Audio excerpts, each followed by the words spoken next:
안녕하세요. 다리 아프시죠? 우리가 예수님의 고통에 조금 동참했다 생각하시면 돼요. 예, 제가 이야기 하나를 해드리겠습니다. 어, 깨고리의 기도라는 책에 나오는 짤막한 이야기인데, 이교도인, 그러니까 신앙을 믿지 않는 인디라가 구루, 그러니까 힌두교에서 스승을 구루라고 합니다. 유대교는 랍비라고 하죠. 예, 구루에게 다가가서 이야기합니다. 내가 어떤 신을 믿고 싶은데 어떤 신을 믿어야 될지 좀 이렇게 조언을 좀 해달라고 얘기합니다. 근데 힌두교에는 신이 굉장히 많습니다. 뭐 우리처럼 하느님, 야훼 하느님 아니라 여러 신이 있습니다. 하여튼 그래서 그 사람을 데리고 만신전으로 갑니다. 만신전. 글자에 다 나오죠? 신이 많은 곳, 만신전. 그래서 이제 구루가 그 사람을 데리고 첫 번째 신상 앞에 섰습니다. 그리고 이분은 바그다 신일세. 어떤 신이냐면 이 신은 인간들의 고통을 제거해 주기로 약속한 그 신이네. 인간의 고통을 제거해 주는 신이니까. 어때, 믿어볼래? 했더니 아니에요.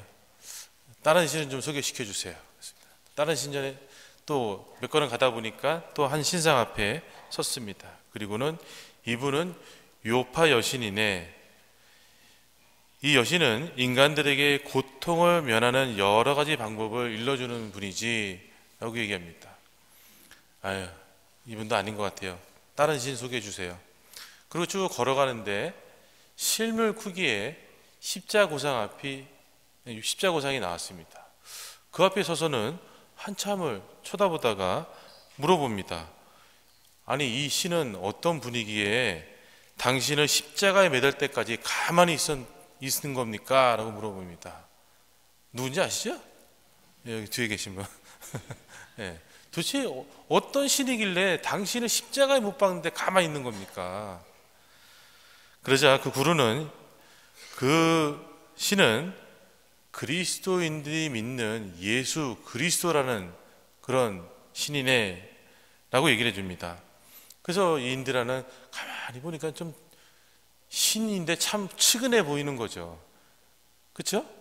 신이 왜 저렇게 고통받고 매달려 있나, 그런 생각을 보고 있다가 문득 깨달음을 얻게 됩니다.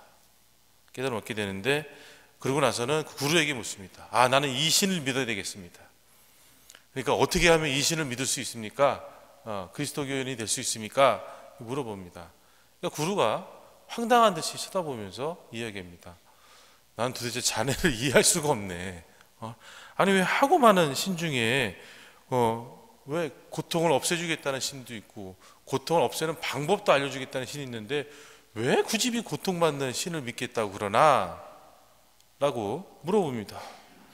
그러자 인디라가 이렇게 얘기를 하게 됩니다. 고통을 없애주겠나라고 하는 신은 어리석은 신입니다. 어리석은 신이래요. 고통이 지상에서 사라진다는 것은 불가능합니다. 고통을 완전히 없애준다는 약속은 그야말로 환상일 뿐입니다. 라고 얘기를 합니다. 고통을 피하는 방법을 가르치는 신은 인간을 겁쟁이로 만듭니다. 고통을 피하는 것 자체가 불가능합니다. 고통을 피하는 순간 그 고통은 10배로 커져서 나에게 닥쳐오기 때문에 그렇습니다. 하지만 그리스도인들의 신은 친히 고통을 당하신 분이라 그 고통을 알고 인간에게 고통을 이야기할 수 있고 그래서 고통을 이겨내게 해줄 겁니다. 라고 얘기합니다. 그래서 고통의 신비가 이해가 된다면 비록 현세라 해도 기쁨과 평화가 넘치는 삶을 살 수 있을 겁니다. 라고 얘기를 합니다. 정말 잘 표현한 것 같아요. 고통에 대해서, 예수님의 고통에 대해서 정말 잘 표현한 것 같습니다. 오늘 주님 순환 성지 주일이에요. 오늘서부터 성주간이 시작이 되는데, 오늘 복음 내용은 바로 앞에 얘기했처럼 예수님의 고통이 우리에게 어떤 의미를 던져주는지를 잘 알 수 있게 해줍니다. 바로 이 고통은 우리가 고통은 없앨 수도 없는 것이고 피할 수도 없어요. 그렇다면 우리는 고통을 이겨내야 되는 거거든요. 그 고통을 어떻게 이겨내느냐? 오늘 예수님처럼 온전히 당신 자신을 하느님께 의탁하는 삶, 그리고 그렇게 됐을 때 부활의 영광을 얻을 수 있다는 그 희망을 갖고 고통을 이겨내는 겁니다. 우리는 그런 분을 따르는 그리스도교 신자입니다. 우리도 고통을 없앨 수도 없습니다. 고통을 피할 수도 없습니다. 우리는 예수님처럼 고통을 이겨내야 되는데, 그 이겨내는 방법은 오로지 하느님의 뜻에 모든 것을 맡기고, 그리고 고통 뒤에 오는 부활의 영광을, 하느님 주시는 은총을 희망하면서 이겨낼 수밖에 없습니다. 왜 나에게 이런 고통을 주십니까? 왜 나는 이런 고통 주지 마세요. 이렇게 고통은 건너뛸 수 있는 것이 아닙니다. 왜냐하면 십자가 없는 부활은 없기 때문에 그렇습니다. 그래서 여러분들 가끔 제가 들어보면, 왜 나에게 이런 고통을 주는지 모르겠다고. 왜 나에게 이런 고통을 주지? 난 하나님 믿고 사는데, 하나님 믿고 따르는데 왜 나한테 이런 고통이 생기는 거지? 그렇게 원망하는 분들이 있습니다. 그렇지만 그것은 부활의 은총만을 바라기 때문에 그런 얘기가 나오는 거죠. 부활의 은총만 바라기 때문에, 좋은 것만 줄 거라고 생각하기 때문에 그렇게 원망하는 겁니다. 근데 분명한 것은 그렇지 않습니다. 절대 그렇지 않습니다.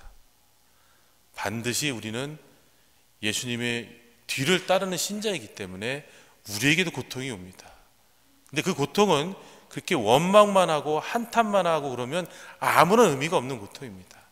근데 고통도 우리에게 의미가 있으려면 예수님처럼 부활을 희망하고, 그리고 주님께서 이 고통을 이겨냈을 때 주는 그 은총을 믿고 희망할 때 그 고통은 우리에게 의미 있는 고통이 됩니다. 바로 우리는 그런 의미 있는 고통을 겪으면서 부활의 영광에 나아가는 그리스도교 신자들입니다. 그렇기 때문에 우리에게 고통은 없을 것이다? 천만의 말씀 만만의 콩떡입니다. 절대 그럴 수는 없어요. 그 누구도 예외 없이 고통은 옵니다. 그렇지만 그 고통을 우리가 어떻게 이겨내느냐, 바로 예수님의 모습대로 이겨낼 때 우리는 성숙해질 수 있어요. 성숙한 그리스도인이 되는 겁니다. 그렇지 않고 계속 원망만 한다면, 한탄만 한다면 우리는 아무런 성숙을 이룰 수 없고 성장할 수 없습니다.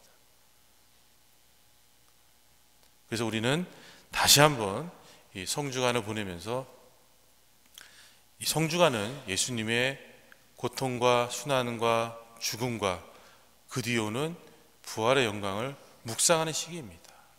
우리도 그러한 삶으로 초대되었고 그렇게 살아야만 되고, 아마 이미 지나간 분도 있을 것이고 앞으로 겪을 분도 있을 겁니다.